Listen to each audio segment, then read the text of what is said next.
Uh, Laron Jeremiah 2329. How was Dusty Rhodes outside the ring? Oh, Dusty? Yeah. Oh, he's great. Dusty was okay outside the ring. I didn't spend a lot of time because he was mostly in Florida, and he was in Charlotte, Mid Atlantic, and he was the booker. I didn't spend a lot of time around him, but Dusty liked to hang out in the bars. I never was a bar guy hanging around in there, but he was good. He's friendly. If you had an idea, he'd listen to it. He always treated me well. I like Dusty. Do you think if you were more of a drinker, you would have? Well, I suppose you would. You would Well, have more opportunity. I'd be world champion. No, but I do think that sometimes, you know, the guys who are in the business that weren't partiers sort of were missing out on an opportunity to get themselves heard more. They were. They really were. But I always said, well, if I got to go get drunk to get a push, I don't know if I want to get the push. But I don't know. Because some of those guys have good times, and you actually work with your friends. So if a guy kind of likes you in a bar atmosphere, and you're talking back and forth, and you give him idea, then sometimes 2 beers works wonders. Makes those ideas really, really come out. And I never traveled with Dusty. That's another good spot you can work your stuff in if you're traveling with him. But I never traveled with Dusty.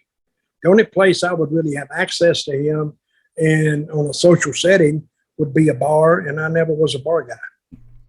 With Dusty, was the lisp a work? Beg your pardon? Was the lisp a work? Did he not lisp outside of interviews? I never heard it, really.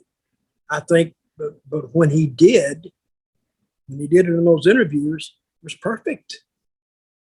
I mean, he has done some legendary interviews. And this is what I'm saying about doing interviews. You're talking about the writers in WWE. They couldn't write Dusty's interview. Dusty did that interview off the top of his head. And I guarantee you, a lot of those interviews, he's done 100 times driving down the road in his pickup truck. Because that's the time you do your interviews. And if you want to start talking, you start talking to yourself, going down the road. You look like a wild man, especially if somebody drives by you and you're talking to yourself. That's before cell phones, so who are you talking to? But his mannerisms and his way of delivery was pitch perfect. And it's like the name Dusty Rhodes has to match the character, the cowboy, the boots, the hat. Then Dusty, he would come out and he would bring up, he said, I don't have the most perfect body in the world, blah, blah, but I got heart. And he's talking about hard times. And Hard Times is one of his classic interviews that he did. I mean, you can't write that, but he made it up.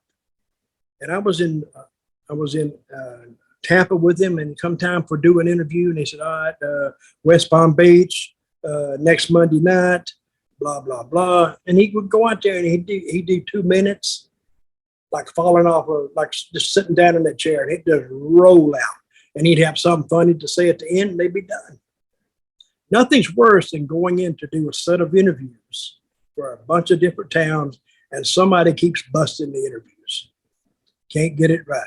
Can't get it right. Let me do it again. Let me do it again. No, go, please.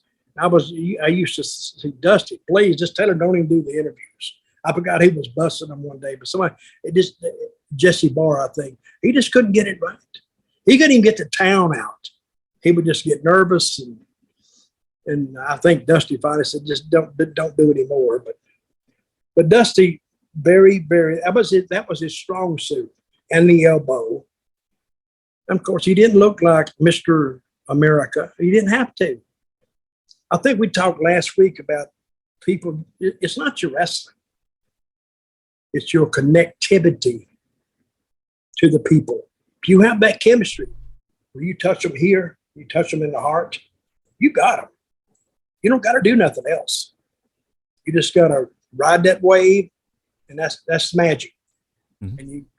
And I said last week, you can't manufacture it, you can't make it. You either got it or you don't got it.